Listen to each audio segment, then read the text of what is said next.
सम्मानीय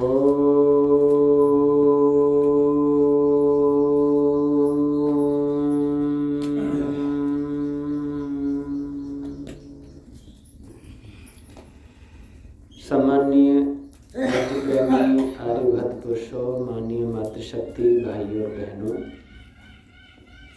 जैसा कि हमारा एक प्रकरण चल रहा है कि हम कर्मयोगी बने, उसके लिए वर्ण आश्रम की मर्यादाओं का ठीक पालन करें, जो कि भगवान वेद और उससे प्रतिपादित ऋषि मुनियों ने हमें दिया है।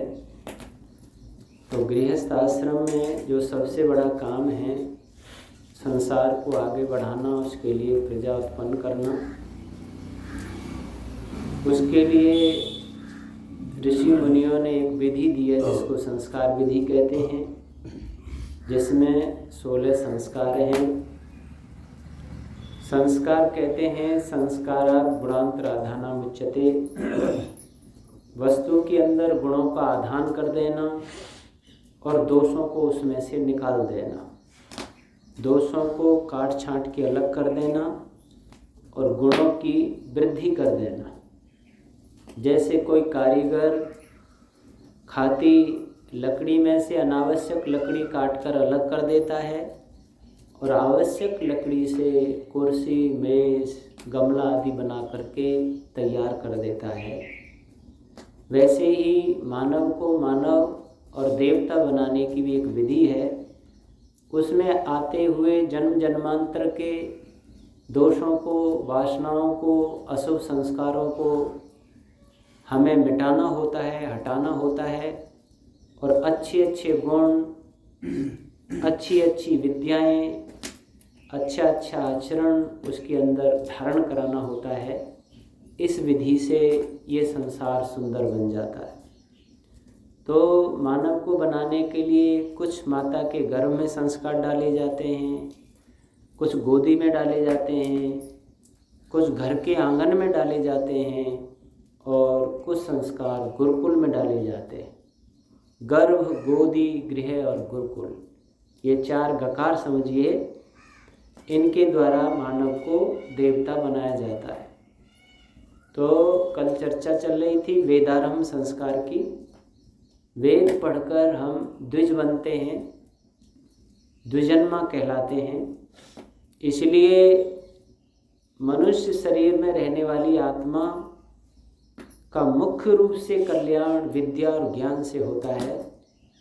वो हमें अपने जीवन में और जो भी हमारे आसपास आते हैं उनके जीवन में विद्या की वृद्धि अधिक करनी चाहिए। विद्या और ज्ञान को कमाने में अधिक समय, अधिक विचार, अधिक सोच लगानी चाहिए, क्योंकि उससे ही हमारा हित और कल्याण होता है। विद्या तपोभ्याम भूतात्मा, आत्मा विद्या और तपस्वी जीवन से महान बनती है। तो वो हमें अधिक से अधिक बच्चों के अंदर देनी चाहिए। धन कमाने की जो हम बच्चों में भावना भरते हैं वो बहुत तुच्छ है, छोटी है, आवश्यक है, परम आवश्यक नहीं है, परम लक्ष्य नहीं है। जीते जी उसको साधन के रूप में प्राप्त करना है, पर बार बार बच्चों के सामने ये कहना चाहिए कि तेरे जीवन का परम लक्ष्य विद्वान, ज्ञानी बनना है, संसार का संपूर्ण ज्ञान प्राप्त करना है। उसके लिए तुझे आचार्यों के पास जाना है, गुरुकुल में पढ़ना है, जिससे तेरे आत्मा का कल्याण होगा। जब वेदारंभ संस्कार होता है, आचार्य पढ़ाने लगते हैं, तो सांगोपांग वेदादि शास्त्रों को पढ़ के, जैसे कम से कम 24 वर्ष तक ब्रह्मचारी पढ़ता है, 24 वर्ष के बाद में फिर वो लौटे और विवाह संस्कार करे, उसको निकृष्ट कोटि का ब्रह्मचर्य माना गया है। मध्यम कोटि का 36 वर्ष तक कुछ ब्रह्मचारी पढ़ते हैं और उत्तम कोटि का माना जाता 48 वर्ष तक हम संयम से रहें और विद्या पढ़ें। ये उत्तम कोटि का जीवन होगा। लेकिन कम से कम 24 वर्ष तक जो वेदादि शास्त्रों को पढ़ ले, फिर उसके बाद में जब घर लौटते हैं, विद्या पढ़ के गुरुकुल से घर लौटते हैं, उसको समावर्तन संस्कार कहते हैं। अच्छी प्रकार से विद्या पढ़ करके घर वापसी का जो संस्कार होता है उसको समावर्तन संस्कार कहते हैं। आजकल उसको लगन सगाई का संस्कार कर दिया गया है। जो हम इधर कन्या के हाथ पर लगन रखते हैं, उधर लड़के को पक्का करने के लिए जाते हैं तो बहुत लोग इकट्ठे होते हैं और उसको बड़े सम्मान पूर्वक उसको विवाह संस्कार के लिए तैयार करते हैं। इसको समावर्तन संस्कार समझो। वैसे ये दीक्षांत समारोह के रूप में भी कहीं कहीं मनाने लगे हैं। यानी विद्या पढ़ने के बाद जब जाते हैं तो अंतिम दीक्षा के समय उनका वहाँ बच्चों का स्वागत होता है। वो गुरु आदि को कुछ दक्षिणा आदि देकर और अंतिम गुरु का उपदेश लेकर के वो घर लौटते हैं। तो जब गुरुजी उनको घर जाने के लिए, गृहस्थ में प्रवेश के लिए विद्या पूरी होने के बाद में अंतिम जो शिक्षा देते हैं तो उसमें बहुत सारी बात बताते हैं। उसमें एक बात ये भी बताते हैं, स्वाध्याय मां प्रमदः, स्वाध्याय प्रवचनाभ्याम मां प्रमदितव्यम। हे ब्रह्मचारी या ब्रह्मचारिणी, आप ये मत समझना कि हमने बहुत विद्या पढ़ ली है। कभी भी स्वाध्याय करने में प्रमाद मत करना। आगे आने वाले वेद शास्त्र जो भी हैं उनको पढ़ने में कभी प्रमाद मत करना और प्रवचन करने में भी कभी प्रमाद मत करना। ऋतम च स्वाध्याय प्रवचनेभ्य, यानी रीत नियमों का पालन करते भी स्वाध्याय प्रवचन करना, घर के काम करते हुए भी स्वाध्याय प्रवचन करना, जो भी व्यापार व्यापार करते हैं उसके काम करते हुए भी स्वाध्याय प्रवचन करना।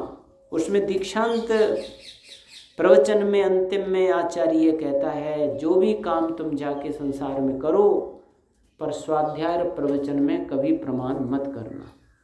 अगर हम अपने जीवन को वास्तव में अच्छा सा बनाए रखना चाहते हैं तो हमें रोजाना स्वाध्याय प्रवचन करना चाहिए। जैसे आप स्वस्थ रहना चाहते हैं तो रोजाना स्नान करना होता है।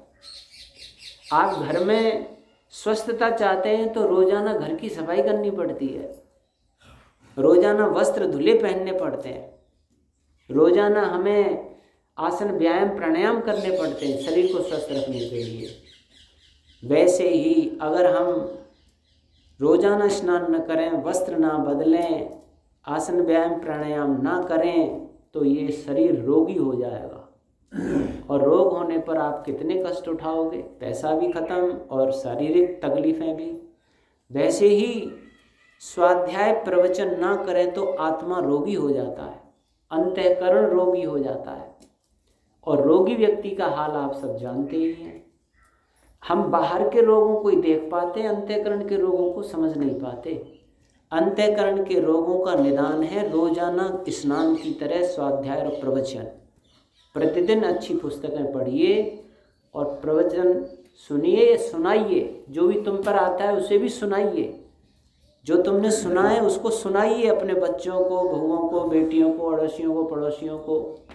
माताएं बहनें आपस में बैठा करें, चर्चा किया करें तो वेद शास्त्रों की चर्चा किया करें।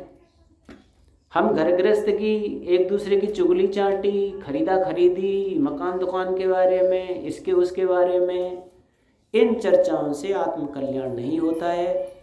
हम चर्चा करें वेद की, शास्त्रों की, जो हमने सीखा है, कोई दृष्टांत, कोई कहानी, कोई श्लोक, कोई मंत्र, कोई इतिहास की बातें, रामायण की, गीता की, महाभारत की, जो भी आप पे आती हैं उनको शेयर करो, उनको प्रवचन करो बच्चों में और उनमें उनको बताइए तो आपका ज्ञान भी बढ़ता जाएगा और जो सुनेगा उसका भी बढ़ेगा।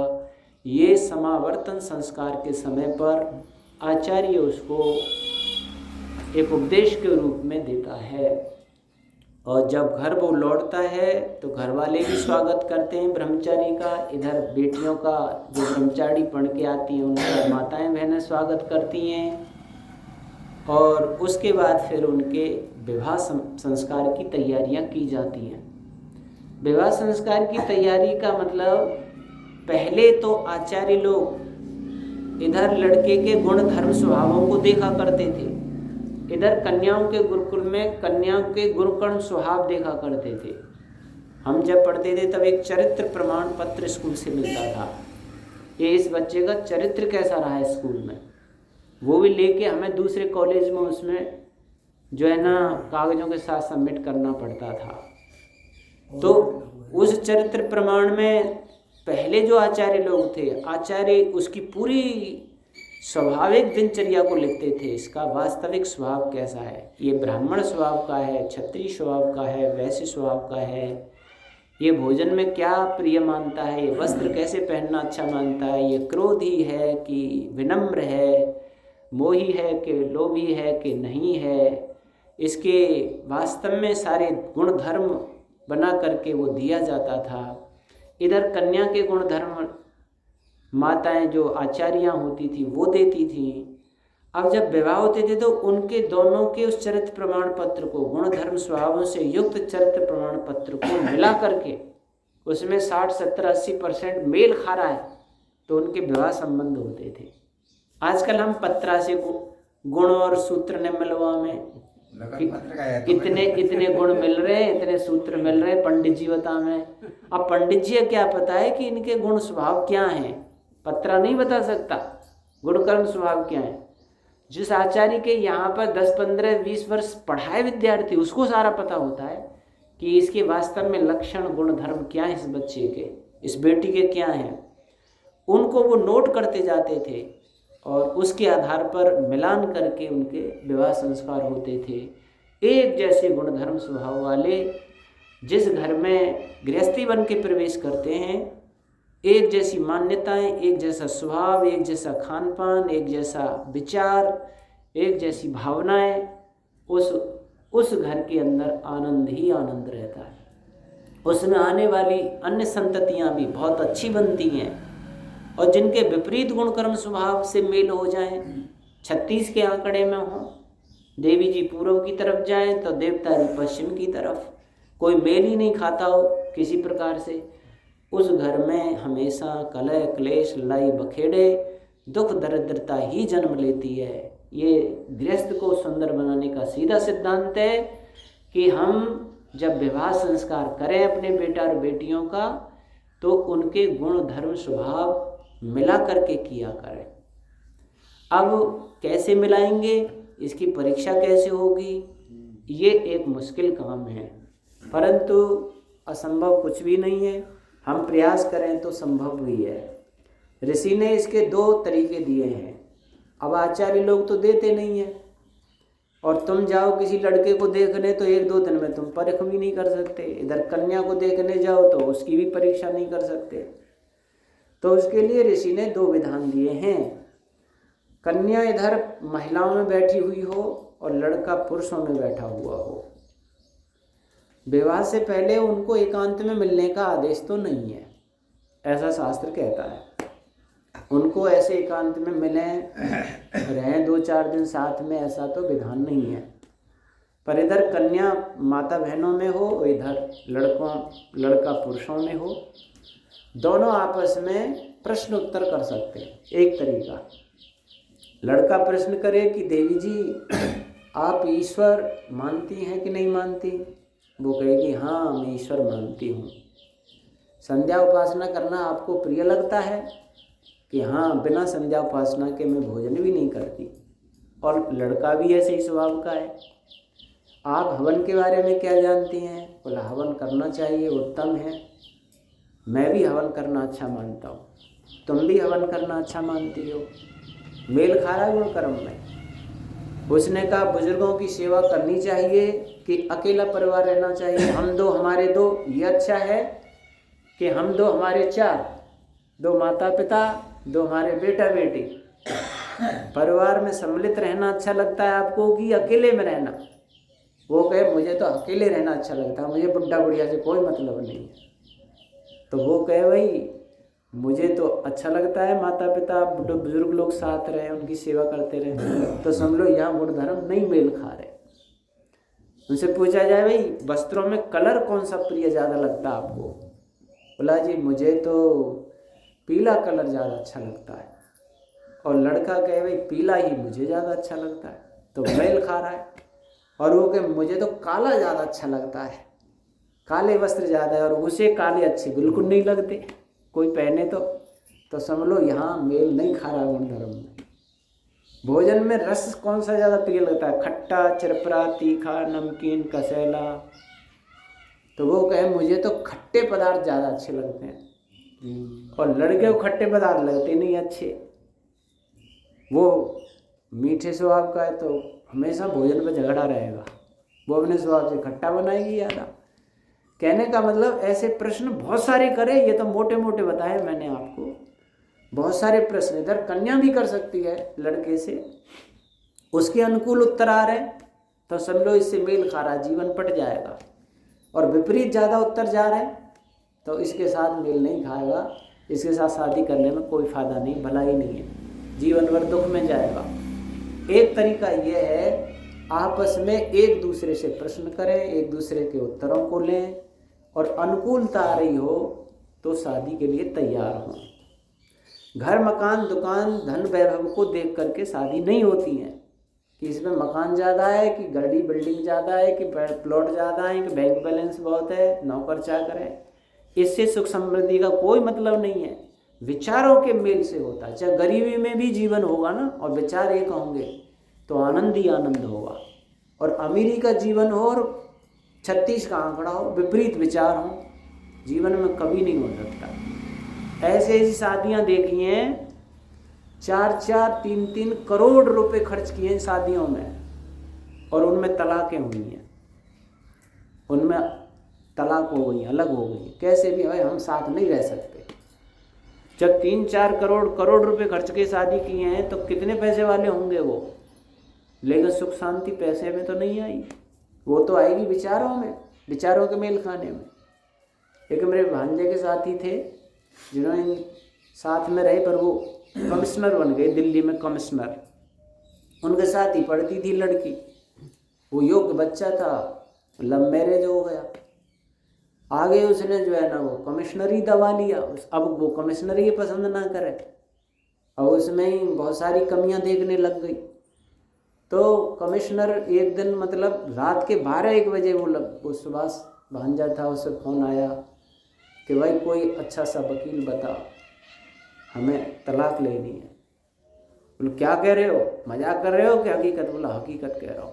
ये स्थिति आ गई, कमिश्नर पसंद नहीं आ रहा है, उसको तंग कर दिया जाता है, जबकि उसकी कोई नौकरी नहीं थी, हालांकि पढ़ी थी साथ में, और लव मैरिज भी हुआ था। तो कहने का मतलब विचार जो है, लव मैरिज भी आजकल किससे होते हैं, गुण धर्म स्वभावों को ना देखा जाता, वो तो अंधे होते हैं, काम के वशीभूत होते हैं और शादी कर लेते हैं। उस समय उनको कोई विवेक ऐसा नहीं होता है, वो विवेक पूर्वक शास्त्र के अनुसार थोड़े ही चयन करते हैं, वो तो अपनी अंतर की वासना के अनुसार चयन करते हैं। फिर बाद में जा करके उनमें कमियां दिखने लगती हैं, फिर उनके अंदर झगड़े होते हैं। मैं जो है आगरा राजा मंडी में पुरोहित रहा था, तो वहाँ बहुत लव मैरिज होते थे, पुरोहित वहाँ शादी कराते, मैंने भी कराई हैं। तो 3 महिलाएं तो ऐसी आई, वो पुरानी फाइलों को लेने आई थी कि हमारे साथ धोखा हुआ, लव मैरिज की थी, हमें वो फाइल दे दो, तलाक का हमें केस डालना है। यानी कि वो तो बिल्कुल ही गलत है, ऋषि उसको नहीं मानते हैं। हाँ, एक दूसरे की अनुमति सहमति से हो, परंतु माता पिता की रजामंदी जरूर हो, माता पिता का उसमें समर्थन जरूर हो। माता पिता समर्थन नहीं देते हैं और तुम कर रहे हो तो भी ये गलत है, उनकी सहमति लेना भी बहुत ज़रूरी होता है। तो कहने का मतलब इस प्रकार से दूसरा एक तरीका दिया है प्रश्न पत्र दे करके। अगर कोई बोलने की काबिलियत नहीं है, शास्त्रार्थ नहीं कर सकते, प्रश्न उत्तर नहीं कर सकते, तो अपना प्रश्न पत्र बनाएं। इधर कन्या बनाई प्रश्न पत्र, दोनों एक दूसरे को दें, दोनों के उत्तर आएंगे उसमें। मेरे अनुकूल आ गए ठीक है, नहीं आ रहे हैं, विपरीत जा रहे हैं उत्तर, तो समझो इससे शादी करने में कोई भलाई नहीं है। ऐसा करके हम विवाह संस्कार समावर्तन के बाद में करते हैं। अगर आप कर सकते हो अपने घरों में ऐसी बात तो ज़्यादा अच्छा है, नहीं कर सकते तो जैसे चल रहा है वो तो हो गई। आगे विवाह संस्कार में क्या क्या होता है ये फिर चर्चा आपके बीच में करेंगे।